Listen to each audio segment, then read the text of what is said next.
오늘 말씀을 통해서 삶 속에서 구체적으로 죄와 싸워 실제적인 승리를 이루는 세빛의 성도들이 되기를 바랍니다. 우린 지난주 말씀을 살펴보면서 우리 5장 20절에 이야기했던 것처럼 율법이 들어온 것은 범죄를 더하게 하려 함이고, 그런데 죄가 더한 곳에 은혜가 더욱 넘쳤다고 하니까 그런 주장을 하는 사람들이 있었다라는 거예요. 그러니까 은혜를 넘치게 하기 위해서라면 더 깊은 죄, 더 잘못된 죄를 저지르면 되겠네, 이렇게 반문하는 사람들이 있었다라는 것입니다. 참으로 놀라운 논리이죠. 조금 신학적인 얘기를 좀 해보면, 우리가 원죄라고 배웠던 죄라는 어떤 것이 있고, 그 죄를 통해서 우리가 실제로 몸을 통해 행위를 통해서 지었던, 그리고 마음을 통해서 지었던 그 죄들이 있습니다. 그래서 로마서 3장 25절을 잠깐 보면, 이 예수를 하나님이 그의 피로써 믿음으로 말미암아 화목제물로 세우셨으니 이는 하나님께서 길이 참으시는 중에 전에 지은 죄를 관가하심으로, 이렇게 했는데 대표적인 케이스의 죄입니다. 그러니까 우리가 실제적으로 저지른 죄를 과거나 지금 현재 저지르고 있는 죄뿐만 아니라 미래에 저지르고 있는 죄들을 화목제물로 끼우시고, 그리고 예수의 피로 말미암아 그것을 간과하겠다고 하나님께서 약속으로 말씀해 주신 겁니다. 그러니 지금 현재 우리가 저지르고 있는 죄들을 하나님께서 용서해 주시겠다고 그렇게 한 것이죠. 그러니까 그것에 대한 어떤 심판이나 죄에 대한 책임을 지는 것들을 예수 그리스도로 말미암아 하나님께서 해결해 주셨다라는 얘기이죠. 그런데 그것이 우리에게 죄를 용서해주고 용서받았으니까 우리는 실컷 죄를 저질러도 되겠네 하고는 다른 것이죠. 그죠? 하나님이 너무나도 고통스럽기 때문에 그에 대한 책임을 하나님께서는 짓지 않도록 용서해주고 죄 사함을 주셨습니다. 그러면 우리가 하나님께서 구원해 주신 이 은혜도 감사한데 죄를 우리가 저지를 수 있겠느냐 하는 것입니다. 그런 얘기를 하는 것이죠. 그러니 은혜에 더 다가가려면 죄와 싸우고 죄를 저지르지 않는 쪽으로 가는 것이 당연한 것이지, 어찌 그렇게 갈 수 있겠느냐 하면서 절대로 그럴 수 없다고 이야기하며 바울의 논리를 전개하는 것입니다. 1절에 그렇게 하죠. 그런즉 우리가 무슨 말 하리요? 은혜를 더하게 하려고 죄에 거하겠느냐? 절대로 그럴 수 없느니라. 이렇게 이야기하는 것입니다. 여러분도 편의적으로 그렇게 생각하는 경우 있지 않으세요? 내가 예수 믿으니까 이런 죄 정도는, 이렇게 죄를 저지르고 있음에도 불구하고 하나님께서 용서해주고 난 구원받았는데 뭐, 이렇게 생각하는 분들 없습니까?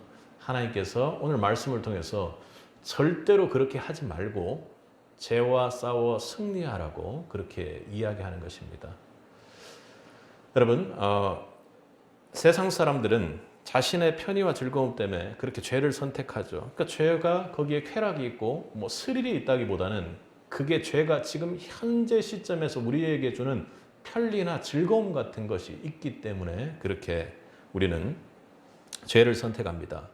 그런데 그것이 죄를 선택하는 과정에서 믿음이 있는 사람들도 그렇게 되지만 대체로 죄를 선택하는 과정에서 이게 죄의 길인 줄도 사실은 잘 모르고, 그리고 그 끝이 사망의 길임은 전혀 생각지 못하고 있습니다.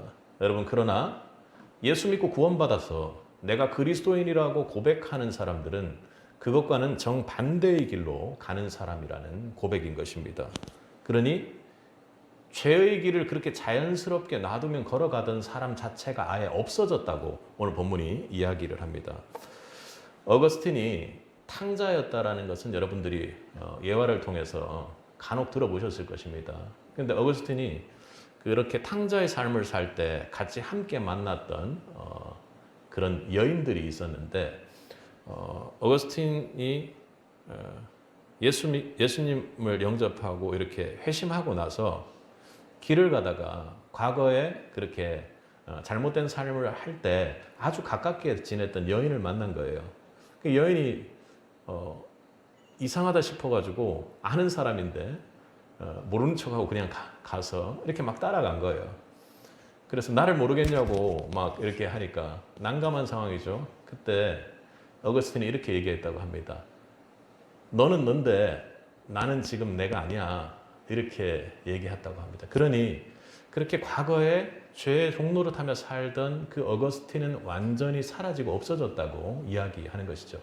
오늘 2절에서는 그럴 수 없느니라 이렇게 이야기하면서 우리에 대해서 예수 믿고 구원받은 우리에 대해서 죄에 대하여 죽은 우리가 어찌 그 가운데 더 살리요 이렇게 이야기를 합니다. 우리에게 대해서 어떻게 얘기한다고요? 죄에 대해 죽은 자라고 그렇게 이름을 붙입니다. 그런데 죄에 대해 죽은 자가 어떻게 죽은 자라고 이야기하는지요? 우리 3절을 한번 읽어보도록 하겠습니다. 무릇 그리스도 예수와 합하여 세례를 받은 우리는 그의 죽으심과 합하여 세례를 받은 줄을 알지 못하느냐. 그러니까 우리가 죽은 자인데 죄에 대해 죽은 자라는 명칭을 하면서 풀어서 지금 설명하기를 예수와 합하여 그렇게 이야기를 합니다. 그리고 죽음에 대해서는 우리는 그의 죽으심과 합하여 세례를 받은 줄 알지 못하느냐 이렇게 이야기합니다. 여기서 합하다라는 것은 어찌 보면 뭔가를 믹싱하는 것 같은 것 같지만 실제로 그 원문을 찾아보면 예수님 안에 들어가서 이런 얘기입니다. 그러니까 안으로 들어가서 합해졌다고 이야기하는 것이죠. 그러니 우리가 죄에 대해 죽은 자라는 것은 죄 죽어 해가지고 나를 죄에서 나는 죽었어 이렇게 해서 내 소리로 외쳐서 선언해서 선포해서 그렇게 된다는 것이 아니라 내가 어떻게 쓰는지 죄를 없애려고 해서 된다는 것이 아니라 예수 그리스도 안에서 죄에 대하여 죽은 자라고 이렇게 이야기합니다. 또 풀어 설명하기를 4절 상반절까지 한번 읽어보겠습니다. 그러므로 우리가 그의 죽으심과 합하여 세례를 받음으로 그와 함께 장사되었나니 아멘. 그러니까 상반절에서는 우리가 그의 죽으심과 함께 세례를 받음으로 그와 장사되어 무덤에 묻혔다 이렇게 이야기를 하는 것입니다. 그리스도인은 그리스도 안에서 죄의 죽은 자로 가는 길을 선택한 사람들입니다. 그러니까 죽음으로써 죄와 대항하는 자들이라는 것입니다. 조금 이렇게 이해나 편의를 돕기 위해서 죄가 이렇게 다가오면 난 죽었어 이렇게 이야기하는 것이 아니라 예수 그리스도 안에서 내가 죽었으므로 그들과 죽음으로써 대항하는 것 외에는 다른 길이 없다 이렇게 이야기하는 것이죠. 우리는 분노에 대해서 죽은 자들입니다. 내가 죽어서 분노에 대항하는 것입니다. 욕망과 자랑에 대해서 죽은 자입니다. 그리고 이기심에 대해서 죽은 자들입니다. 그리고 다른 사람 미워하는 사람들 복수하는 것에 대해서는 나는 죽은 사람입니다. 그리고 뭔가 따져보면 내가 손해본 것이기 때문에 너무나도 억울함을 가지고 있는데 나는 억울함에 대해서 죽은 자입니다. 이렇게 앞서 이야기했던 분노나 이기심이나 억울함에 대해서 내가 죽어버리면 세상적으로 보면 어떻게 보겠습니까? 야, 그거 그렇게 하면 안 되지. 화낼만 하지. 야, 그렇게 하면 안 되지. 네 이익은 챙겨야지. 그렇게 하면 안 되지. 님 제정신이냐? 이렇게 얘기하는 사람이 있을 겁니다. 그러니까 우리의 삶을 돌아보면 그렇게 사는 삶이 매우 어리석어 보이지만 원수를 사랑하고 미워하는 사람을 위해 기도하고 내가 힘들고 어려운 삶을 살지라도 다른 사람, 가난한 사람을 위해서 그들을 돕는 사람으로 삶이 바뀐다는 것입니다. 여러분 중요한 것은요. 우리가 죄에 대해서 죽은 자라는 것은 예수 그리스도 안에서 죄에 대해서 완전히 해방된 자라는 것입니다. 여러분의 옛사람은 어떻게 해요? 십자가에 못 박혀 죽었습니다. 우리 6절을 잠깐 살펴보면 어떻게 이야기합니까? 우리가 알거니와 우리의 옛사람이 예수와 함께 십자가에 못 박힌 것은 이렇게 이야기합니다. 그러니 우리의 몸이 죄의 종로를 타던 몸이 예수 그리스도와 함께 십자가에 못 박힌 자만이 죄에 대해서 대항할 수 있다고 이야기하는 것입니다. 죄성이 우리를 유혹해도 우리의 옛사람이 이미 십자가에 못 박혔으므로 우리가 이제 반응하지 않는다고 이야기하는 것이죠.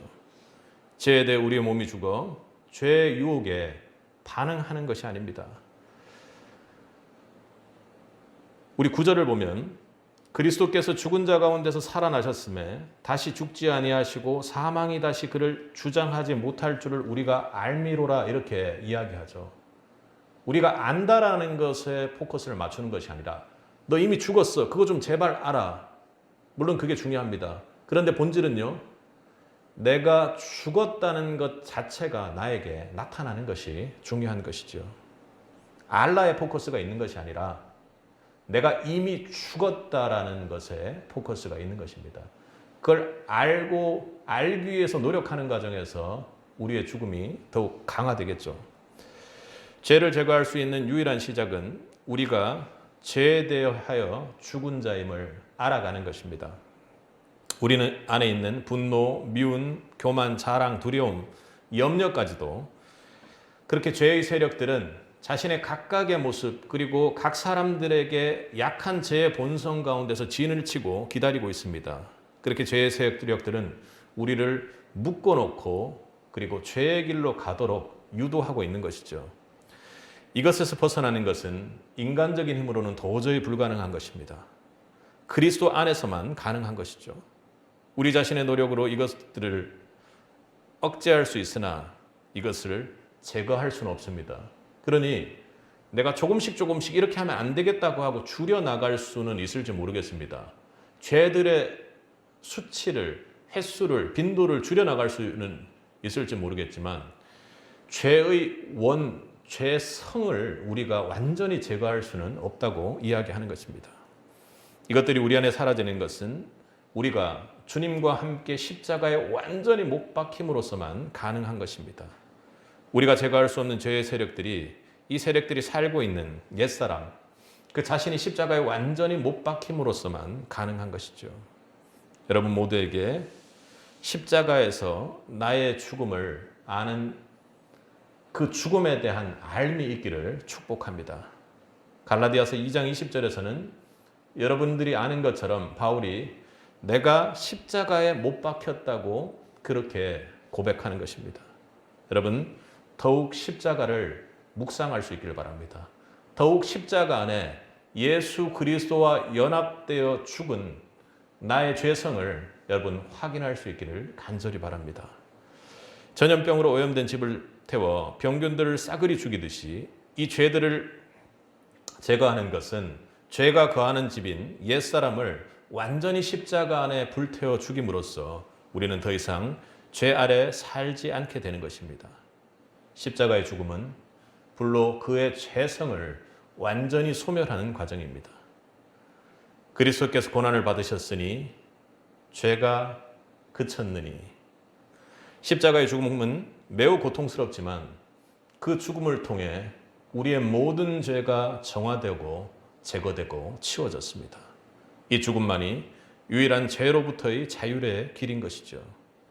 십자가의 죽음으로만 우리 7절에서 바울이 버젓이 강조하고 이야기하는 것처럼 죄에서 벗어나 의롭다 하심을 얻고 자유를 누리게 되는 것입니다.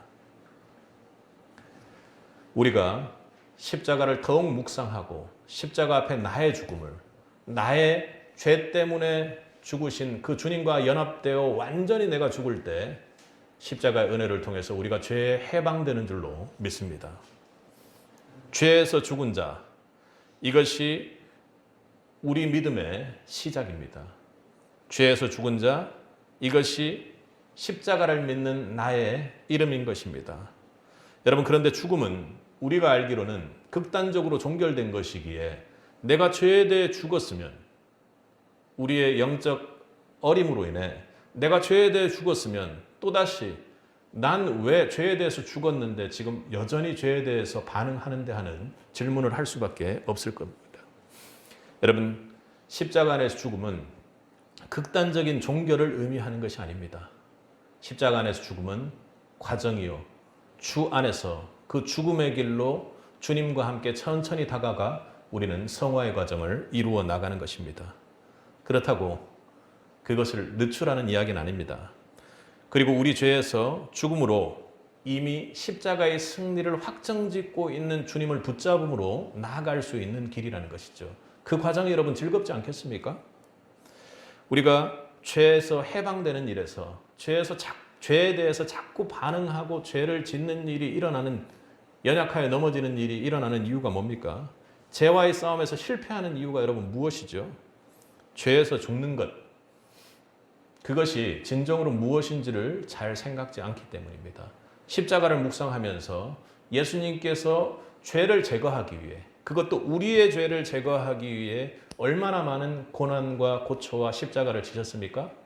그런데 우리는요, 그 죄와 싸우는 데 있어서 나타나는 고난, 그러니까 죄를 짓는 것은 편하고 편리하고 우리에게 유혹돼서 즐거움이 있을지 모릅니다. 그러나 죄와 대항하여 싸우는 우리의 인생이라는 것은 분명히 십자가를 지는 인생이요, 채찍에 맞는 인생이요, 우리에게 분명히 고난을 가져다주는, 핍박을 가져다주는 인생이 될 때가 있는 것입니다.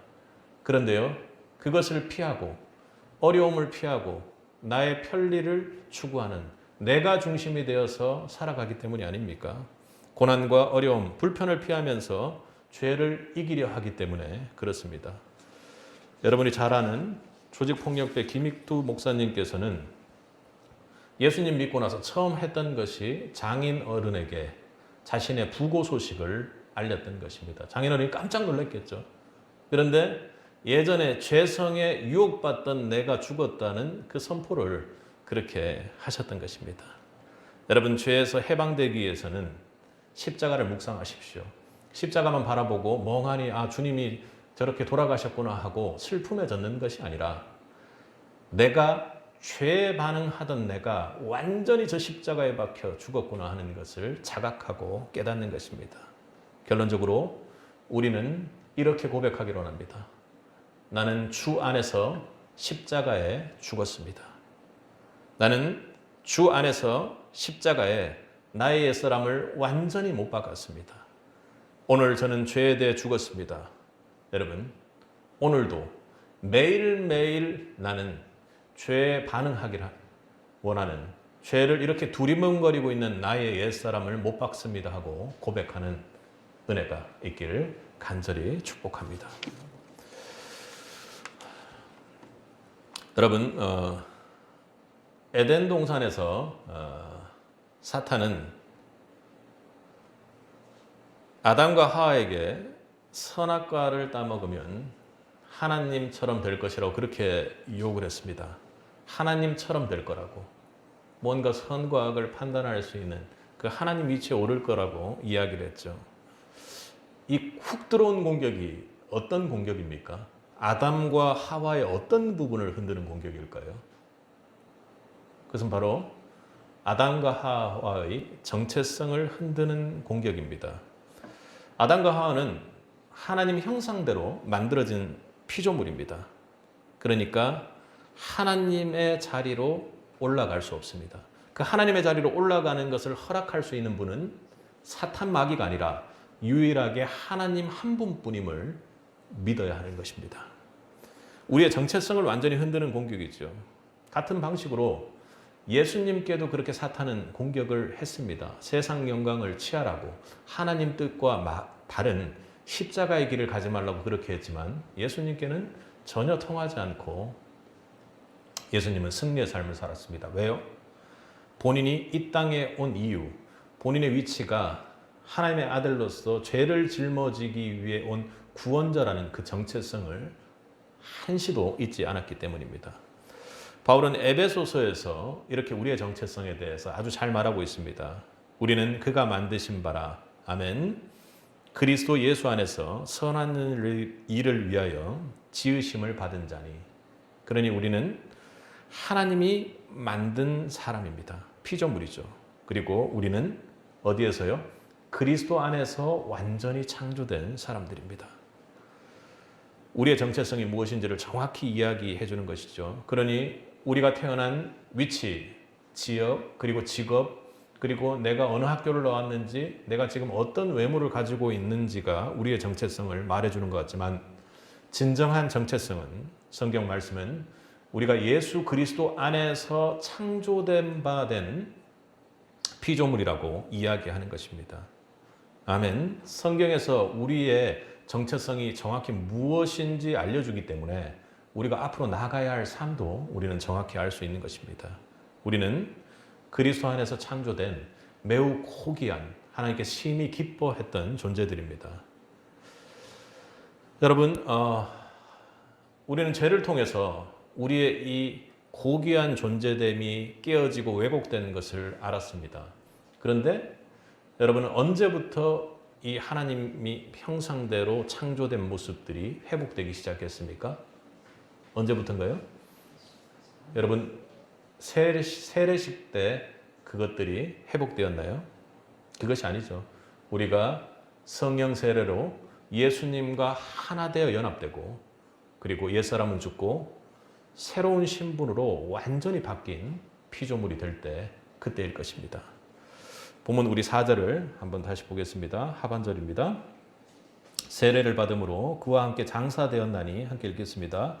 이는 아버지의 영광으로 말미암아 그리스도를 죽은 자 가운데서 살리신과 같이 우리로 또한 새 생명 가운데서 행하게 하려 함이라. 아멘. 우리를 새 생명 가운데서 행하게 하려 한다고 말씀하십니다. 그러니 죄를 통해서 죄의 지배를 받아서 우리가 움직이던 몸이 그것이 아니라 예수 그리스도와 연합됨으로 인해 예수 그리스도의 새 생명 안에서 행하는 사람으로 바뀌게 되었다는 것이죠. 바로 영적인 부활을 이야기하는 것입니다. 이전 사람은 완전히 죽고 새로운 피조물로 재창조되는 그 시기가 예수 그리스도를 말미암아 그렇게 되었다는 것이죠. 그리고 또 하나는요, 우리의 신분을 나타내는 것이 5절에 또 하나 나타나 있습니다. 함께 읽겠습니다. 만일 우리가 그의 죽으심과 같은 모양으로 연합한 자가 되었으면 또한 그의 부활과 같은 모양으로 연합한 자도 되리라. 아멘. 우리의 신분은요, 예수 그리스도와 연합되어 그 생명 안에서 영적으로 부활되어 그 생명이 왕노릇하여 활동하고 행동하는 사람이 되었다면, 그렇다면 우리는 이 땅에서의 위치는 예수 그리스도가 부활체로 일어나 우리를 만나 주셨던 것처럼 그 부활의 모양과 똑같은 영광의 몸으로 다시 부활할 것을 기다리는 위치에 있는 사람들이라는 것입니다. 정리해서 말하면 예수 그리스도를 믿고 세례받아 완전히 바뀌게 된 사람이라면, 예수 그리스도를 믿는 구원받은 성도라면 죄에 대해 죽은 몸으로 이제는 새 생명 되시는 예수 그리스도로 말미암아 행동하고, 그리고 예수 그리스도의 부활의 몸과 똑같은 몸으로 영생을 주님과 함께 누릴 것을 소망하는, 그것을 소망하는 존재로서 있는 위치에 있다라고 이야기하는 것입니다. 이것이 우리의 바로 예수 그리스도를 믿는 그리스도인들의 신분입니다. 아멘. 그 신분이 흔들릴 때 우리는 죄와 싸워 절대로 이길 수가 없는 것이죠. 예수 그리스도 안에서 영원한 새 생명을 얻어 썩지 아니할 부활의 몸을 꿈꾸는 자, 소망하는 자. 그런데 그것이 멀리 있는 그런 희미한 꿈이 아니라 확실한 승리를 가지고 이루어질 꿈이라고 믿고 있는 것이죠. 그런 몸의 부활을 기다리는 하나님의 사람들. 할렐루야. 그것만 생각하면 이 세상 모든 시름들이 사라지고 기쁨의 모습으로 바뀔 줄 믿습니다. 여러분들은 그러기에 예수의 몸과 똑같은 몸으로 부활을 기다리는 하나님의 백성들입니다. 하나님의 자녀들입니다. 왕 같은 제사장들이고, 그를 위해서 하나님과 영생을 누리고 예수 그리스도의 부활의 몸으로 정말 영원한 생명을 누리기 위해 하나님께서 택하신 백성들입니다. 아멘. 여러분, 내 신분이 죄의 종로를 타는 자에서 하나님 백성으로 완전히 탈바꿈했다라는 사실을 믿어야 합니다. 각인시켜야 합니다. 의식화해야 됩니다. 절대로 잊지 않기 위해서 하루에도 몇 번이라도 내 신분이 이게 아니었지 하고 성경책을 들면서 예배를 하면서 찬송을 부르면서 내 신분이 무엇인지를 여러분 잊지 말아야 하는 것입니다. 한순간도 절대로 잊어서는 안 된 것이죠. 주님 다시 오시는 날 우리는 하나님 나라의 백성이 될 것입니다. 우리 10절과 11절을 함께 읽겠습니다. 그가 죽으심은 죄에 대하여 단번에 죽으시며 그가 살아계심은 하나님께 대하여 살아계심이니 이와 같이 너희도 너희 자신을 죄에 대하여는 죽은 자요 그리스도 예수 안에서는 하나님께 대하여는 살아있는 자로 여길지어다. 아멘.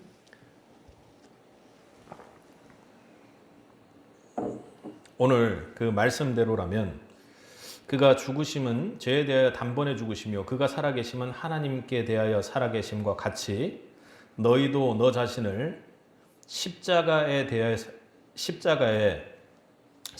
안에서 죄에 대하여는 죽은 자요 그리스도 예수 안에서 하나님께 대하여는 살아있는 자로 여길지어다. 이렇게 말하고 있는 것입니다. 여기서 여기다라는 것은 예수님의 의가 우리 안에 분배되었다고, 그래서 우리가 심판받지 않는다고 이야기했을 때처럼 확실하게 이미 이루어진 것이기에 우리가 여기다 이렇게 생각하는 것입니다. 내 은행 계좌에 돈이 들어왔을 때 우리가 느끼는 느낌처럼 그렇게 확실하게 이미 이루어진 것으로 여기고 믿으라고 이야기하는 것입니다. 여러분, 은행 계좌에 돈이 들어왔는데 여전히 안 들어온 것처럼 전전긍긍하는 사람은 아마 없을 것입니다. 그래서 정확한 회개의 내용을 지금 이야기하고 있다고 생각하십시오. 미국 남북전쟁 당시에 어떤 한 농부가 어느 마을에서 남군과 북군이 전투를 벌이고 있었습니다. 너무나도 치열한 나머지 이러다가는 내가 죽겠다 싶어서 농부가 자기가 꾀를 낸 겁니다. 잠깐 소강 상태에 있을 때 위쪽은 북군의 옷을, 아래쪽은 남군의 옷을 입은 거예요. 어떻게 되었을까요? 전쟁이 다시 시작되자마자 양쪽에게 총을 맞아서 죽었다고 합니다. 여러분, 양쪽을 적당히 맞추면 안전을 도모할 수 있으리라고 계산했던 건데 그것이 완전히 실패로 끝나고 말았죠. 여러분, 여러분의 정체성을 정확히 나타내고 여러분의 정체성이 무엇인지를 정확하게 생각하지 않는다면 결국에는 사망의 길밖에 없다는 것을 꼭 기억하십시오. 내가 사업가인지 사업을 하는 하나님의 백성인지를 정확히 결정해야 하는 것입니다. 저도 마찬가지입니다. 목사인지 목회를 하는 하나님의 백성인지가 정확하지 않으면 이건 매우 심각한 문제인 것이죠. 사모인지 사모를 하는 하나님의 자녀인지가 정확하게 결정돼야 하는 것이죠. 교사인지 하나님을 가르치는 하나님의 사람인지가 명확해야 되는 것입니다. 교사하는 과정에서도 제가 성도님께도 기쁘다 이렇게 말씀을 드렸는데 교사하는 그 아이에게 나의 사역에 있어서 이 기도를 부탁하면서 하나님께 함께 기도해 달라고 하는 것, 그것이 바로 하나님의 가르침입니다. 다른 것이 아니라 내가 말씀을 일일이 가르치고 무언가 하는 것도 중요하지만 이 아이들에게 하나님이 어떤 분인지, 하나님이 얼마나 풍성한 분인지를 직접 하나님과 함께 하면서 보도록 하는 것이 하나님의 사람이요, 하나님을 가르치는 하나님의 사람인 것입니다. 이것이 명확하지 않으면요, 죄에서 절대로 승리할 수가 없는 것입니다. 여러분은 누구세요? 사업가입니까? 사업을 하는 하나님의 사람입니까? 하나님의 사람인데 어쩌다 보니 하나님이 맡기셔서 사업을 하게 된 사람입니까? 여러분은 선생님입니까? 저한테도 저는 목사입니까? 하고 이렇게 물어봅니다. 그런데요, 저는 하나님의 사람인데 하나님께서 저에게 은혜를 주시고 은사로 선물을 주셔서 이렇게 하나님 뜻대로 그냥 하고 있는 사람일 뿐입니다. 그게 저의 전부입니다. 그게 저의 정체성입니다. 하나님의 사람, 하나님의 백성, 그리고 영적으로 부활해서 하나님을 만나는 그날, 주님 만나는 그날 예수님께서 부활하셨던 그 몸으로 부활하여 주님과 영생을 누리기를 소망하는 사람이 되기를 주님의 이름으로 축복합니다. 우리는 이제 죄와 사망 권세를 멸하고 파해버리고 승리하신 예수님의 생명으로 사는 자들입니다. 아멘. 이것이 예수 그리스도의 부활 생명이라면 우리에게도 동일한 부활의 생명을 소망하는 하늘나라의 백성들인 것입니다.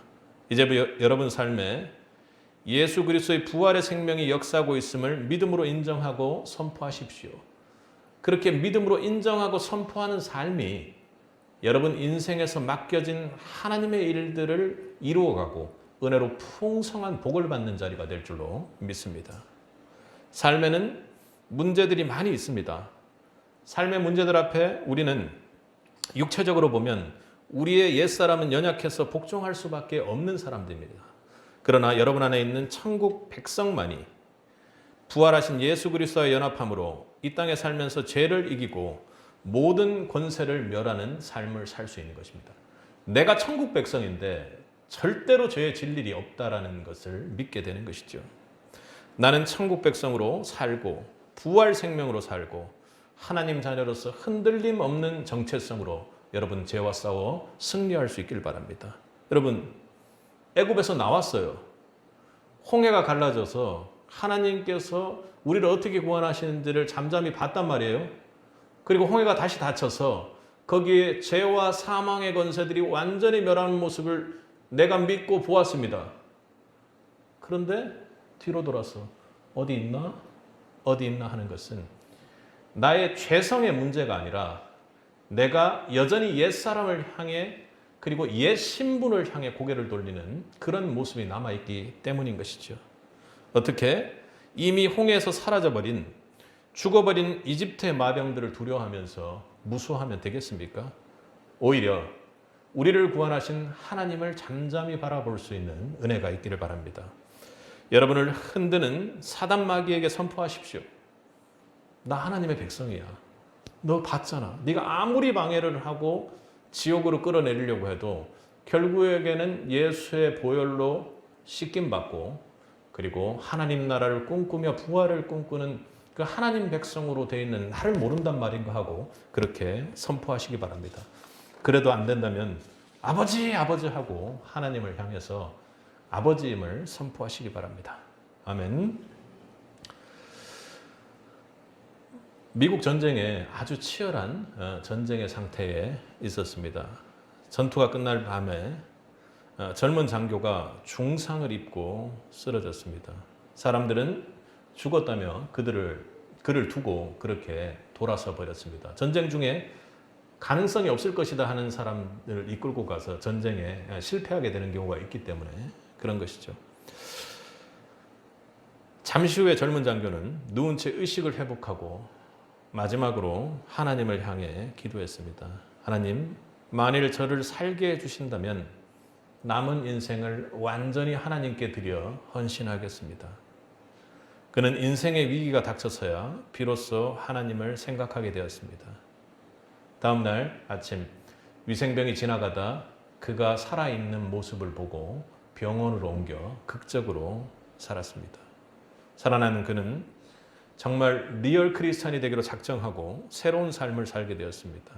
그는 후에 많은 대학교와 많은 병원들을 세우며 하나님 나라의 확장에 힘쓰는 사람이 되었습니다.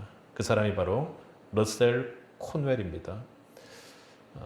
과거에는 크리스찬으로서 돈에 너무 민감한 사람이다 이렇게 지탄을 받기도 했습니다. 그 시기적으로 좀 그랬던 시기입니다. 크리스찬은 좀 가난해야 되고 또 외로워야 되고 힘들어야 되고 이제 이런 어떤 문화들이 좀 팽배하게 있을 때 그때의 사람인데 그가 썼던 저서가 매우 유명합니다. 부의 길에 올라서라.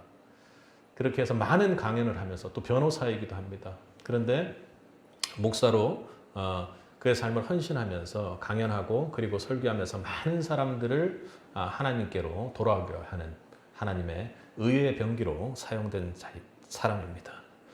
여러분 일생 동안 죄만 짓다가 마지막에 죽음의 사형수로 보내는 사람이 있는가 하면 하나님의 선한 일을 하면서 인류와 사회에 큰 업적을 남기는 사람이 있습니다. 자신을 드러냄이 아니라 그를 통해서 믿는 예수 그리고 하나님 나라가 확장될 수 있도록 자신이 하나님 사람, 하나님의 백성으로서의 정체성을 유지함으로 나타나는 그 은혜를 누리는 사람이 있죠. 하나님의 사역 그리고 교회를 섬기는 일도 성도 입장에서 마찬가지입니다. 앞장서서 모범적으로 복음을 확장시키는 그렇게 교회를 세우는 사람이 있는가 하면 그냥 자리만 지키다가 자신의 비전은 잊어버리고 하나님이 원하는 바는 잊어버리고 그냥 그 자리에 머물러서 사망을 기다리는 사람이 되는 사람들이 있습니다. 아무런 영향력이 없는 것이죠. 오히려 복음이 확장되고 진보되는 것을 막아버리는 위치에 있는 사람들도 있습니다. 여러분은 어떤 쪽인가요? 우리 13절을 한번 읽어보겠습니다. 함께 읽겠습니다. 또한 너희 지체를 불의의 무기로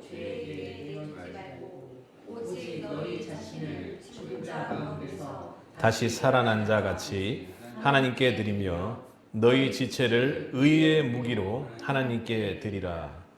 그러니까 무슨 말이에요? 너희의 지체를 죄에게 내어주지 말고 하나님께 드려서 의를 지키는, 하나님의 공의를 지키는, 하나님의 나라를 확장하는 데 도구로 사용되라, 이런 얘기죠. 죄는 우리에게, 죄도 하나님 말씀처럼 우리에게 순종과 복종을 강요합니다. 그런데 하나님이 선언하듯이 그렇게 말씀하는 것이 아니라 사단 마귀는 우리를 저주하고 유혹하면서 이끌고 갑니다. 저주는 처음에는 안 하죠. 우리를 유혹해서 죄의 길로 이끌고 난 다음에 끝끝내는 저주의 길로 가도록 명령해버리는 것이죠.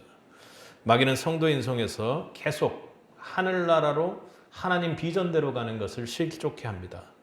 그런데 오늘 본문은 몸의 사욕에 순종하지 말고 불의의 무기로 우리를 내주지 말고 의의 무기로 우리를 드리라고 이야기합니다. 무기는 전쟁의 도구이죠. 여러분, 어떤 전쟁의 도구로 사용됩니까? 하나님 승리의 영광을 위해 사용되는 도구입니까? 아니면 마귀의 영광을 위해 사용되는 도구입니까? 여기서 드리라는 말은 나 자신을 허용하고 드린다는 말입니다. 우리가 의의 무기로, 의의 병기로 사용되는 것은 어려운 일이 아닙니다. 나 자신을 하나님께 온전히 맡기기만 하면, 드리기만 하면 하나님께서 의의 무기로 하나님 나라를 확장하는데, 그리고 내가 하나님의 백성으로서 맡은 은사대로 맡은 비전이 무엇인지를 알게끔 하고 그 비전을 하나님께서 진보시키고 확장시키는 것이죠.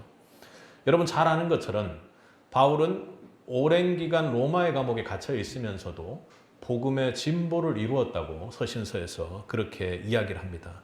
하나님께 우리를 드리기만 하면, 하나님 말씀에 우리가 반응하기만 하면 하나님께서 복음의 진보를 이룰 것이요 하나님의 일을 해나가는 것입니다. 좀 바꾸어 말하면 우리 인생에서 우리 일은 하나님께서 하시고 우리가 할 일은요 하나님께 우리를 드리는 일인 것입니다. 그때 우리는 완전히 죄에서 승리하고 다른 차원의 삶을 살게 될 줄로 믿습니다. 우리가 하나님의 의를 위해 적극적으로 나아가 우리를 드릴 때 우리가 죄에서 완전히 승리할 수 있습니다. 선택의 문제인 것이죠.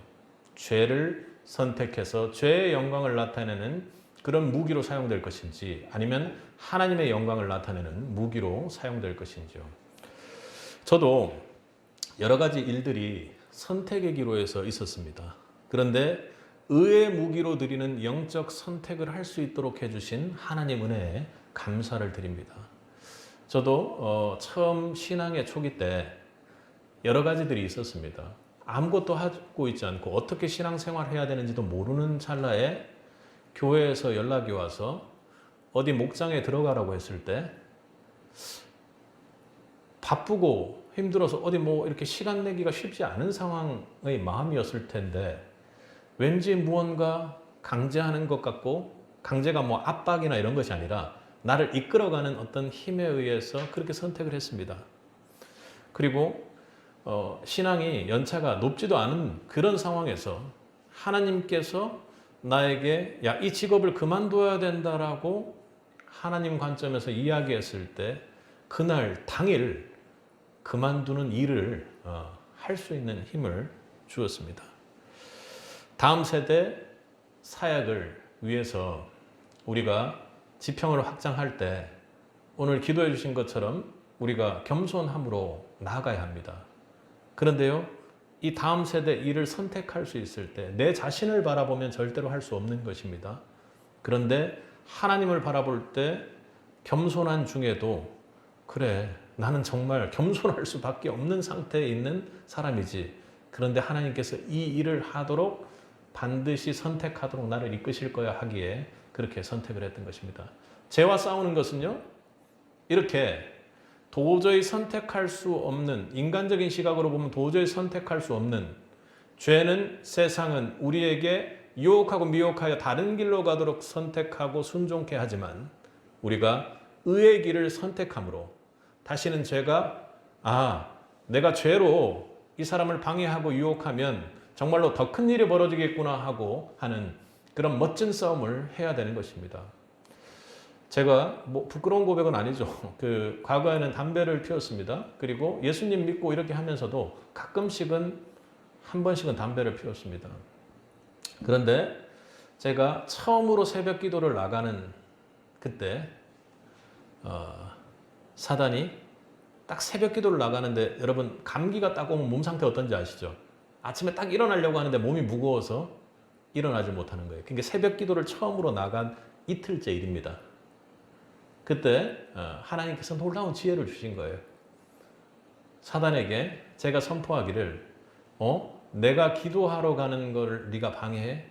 그렇다면 내가 지금 가지고 있는 죄 중에서 내가 하나님 신분에 맞지 않는 것들이 있다면 반드시 끊어낼 걸 했는데 하나님이 딱 생각 주신 거예요. 그래서 잠시라도 하고 있던 것들 있죠?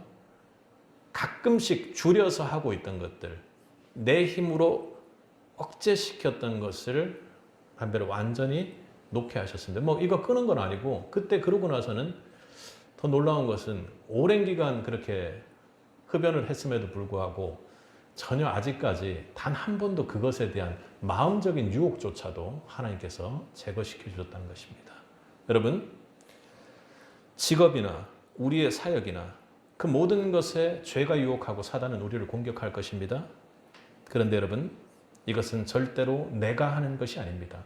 제가 절대로 그렇게 할 수 없습니다. 성령께서 그렇게 해주심을 믿을 수 있기를 바랍니다. 죄를 완전히 제거하고 죄에서 승리하기 위해서는 내가 죄에 대해서 죽었다고 아는 것도, 그리고 새 생명의 신분으로 바뀐 것도, 그리고 의의 병기로 나를 드리는 것도, 그 모든 과정에서 하나님께서 함께 하시며 성령님을 통해서 우리를 응원하고 이끌어 가신다는 것입니다. 반드시 승리할 수 있도록 하나님께서 그 길을 열어놓으시고 확신하며 나아갈 수 있도록 만드는 것이죠. 여러분, 십자가도 세례도 오로지 성령의 능력으로만 가능한 줄 믿을 수 있길 바랍니다. 여러분, 땅의 것이 아닌 하늘 것에 나를 내어드릴 수 있는 새빛이 되길 바랍니다. 여러분, 땅의 것에 멈추어 있는 것이 아니라 하늘 것을 향해 위대하게 장대한 시선으로 나아갈 수 있는 새빛이 되라고 오늘 하나님 말씀하십니다. 눈앞의 현실이 아닌 믿음으로 하나님께 반응할 수 있길 바랍니다. 세상의 칭찬이 아니라 하늘 영광으로 하나님께 나아갈 수 있는 새빛이 되십시오. 삶 속에서 내 가장 가까운 위치에 있는 사람, 가족, 회사, 그리고 내 근처에 있는 사람들의 비위를 맞추는 자가 아니라 하나님 비위가 어떤 것인지, 하나님의 선한 뜻은 무엇인지, 기뻐하는 뜻은 무엇인지, 하나님의 정말 나를 향한 온전한 뜻이 무엇인지를 파악하고 거기에 반응하는 자들이 되기를 바랍니다. 여러분, 세상의 지식이 아니라 복음을 나르는 자들이 되기를 바랍니다. 세상 방식으로 사는 자들이 아니라 하나님 방식으로 승부 보는 자들이 되기를 원합니다. 세상 지식 말고 하나님의 지혜로 승부 보는 자들이 되기를 간절히 바라는 것입니다. 여러분, 나에게 주신 하나님의 은사가 무엇입니까? 그게 전도라면 전도로 승부를 보십시오. 여러분, 하나님과 예배하며 하나님 앞에 죄를 직면하고 내가 하나님 앞에 예배하는 것이 가장 행복하고 기쁨이라면 올 한 해 예배를 통해서 여러분 승부 보시기 바랍니다. 찬양을 통해 승부를 보십시오. 말씀을 통해 승부를 보십시오. 기도로 승부를 보십시오. 은혜로 승부를 보십시오. 모든 하늘 것을 받아 승부를 보는 새빛이 되기를 바랍니다. 형상을 회복한다고요? 죄와 싸운다고요? 어떻게 싸울 수 있다고요? 하늘 것으로 승부 보는 세빛이 되길 바랍니다. 그게 진정한 파이터가 되는 겁니다. 죄와 싸워서 백전백승할 수 있는 길이 우리에겐 열려 있습니다. 그런데 어떤 방식으로 하라고요? 죄를 바라보고 죄와 막 그냥 아웅다웅 싸우는 것이 아니라 나를 하늘 것에 하나님 것에 들여서 승부 보는 세빛이 되라고 말씀하는 겁니다. 우리 힘으로는 도저히 안 됩니다. 먼저 성령의 인도를 받을 수 있길 바랍니다. 그의 나라와 그의 의를 구할 수 있도록 성령님께서 여러분들을 인도해 주실 것입니다. 그리고 은혜가 의를 통해 왕노릇할 수 있도록 우리를 완전히 다른 존재로 하나님께서 바꿔주시겠죠. 그리하면 죄가 절대로 여러분들을 주장하지 못합니다. 반드시 승리할 것입니다. 하나님의 은혜가 여러분 성도의 인생을 지배할 것이기 때문입니다. 그것이 믿음이요, 죄와 싸워 승리하는 길이요, 여러분 성도의 인생에서 죄의 해방을 통해 진리의 자유를 누리는 길임을 오늘 말씀은 선포하고 있습니다. 우리 함께 고백하겠습니다. 나는 죄에 대해 죽고 의에 대해 사는 세빛 성도입니다. 함께 고백하겠습니다. 나는 죄에 대해 죽고 의에 대해 사는 세빛 성도입니다. 하나님의 은혜가 우리의 고백 가운데 넘치도록 임하기를 주님의 이름으로 간절히 축원합니다. 함께 기도하겠습니다. 사랑과 은혜가 풍성하신 아버지 하나님, 감사합니다. 정말 죄로 똘똘 뭉친 저희를 주의 보혈로 씻기시고 의롭다 하시며 구원해 주신 그 은혜에 너무나도 감사드립니다. 그런데 저희의 삶을 돌아보면 내 안에 남아있는 그 죄성으로 인해 우리의 죽은 몸이 계속해서 그 죄를 두리번거리고 반응할 때가 있습니다. 주님, 연약하여 넘어질 때가 있습니다. 주님 앞에 철저히 돌이키며 나아가오니 십자가에 죽은 예수 그리스도를 더욱 묵상하게 하시고 내가 완전히 연합돼 십자가에 못 박힌 자임을 고백할 수 있는 은혜를 허락하여 주옵소서. 주님, 내가 십자가에 못 박혀 있음을 믿습니다.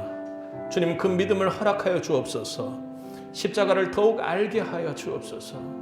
그리하여 주님께서 부활의 몸으로 부활하셨던 것처럼 새 신분을 입고 하늘 백성이 되길, 주님과 영원한 생명을 누리는 그날을 기다리며 사는 자들이 될 수 있도록 주님 은혜 베풀어 주옵소서.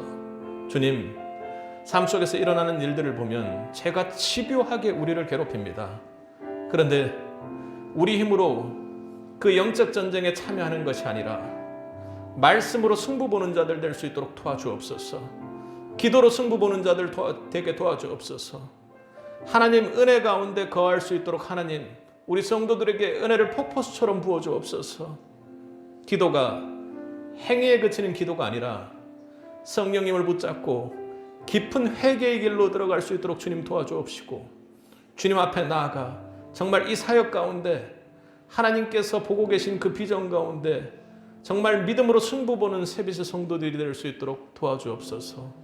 간절히 바라는 것은 우리가 의의 병기가 돼서 멋진 자들이 되는 것이 아니라 내가 완전히 십자가 안에 죽어 하나님의 은혜로, 하나님의 진리로, 예수 그리스도의 은혜로 우리가 완전히 뒤덮이는 삶을 살 수 있도록 주님 간절히 바라오니 허락하여 주옵소서.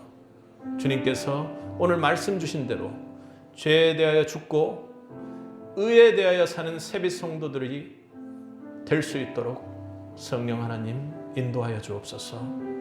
예수님 이름으로 기도드렸습니다. 아멘.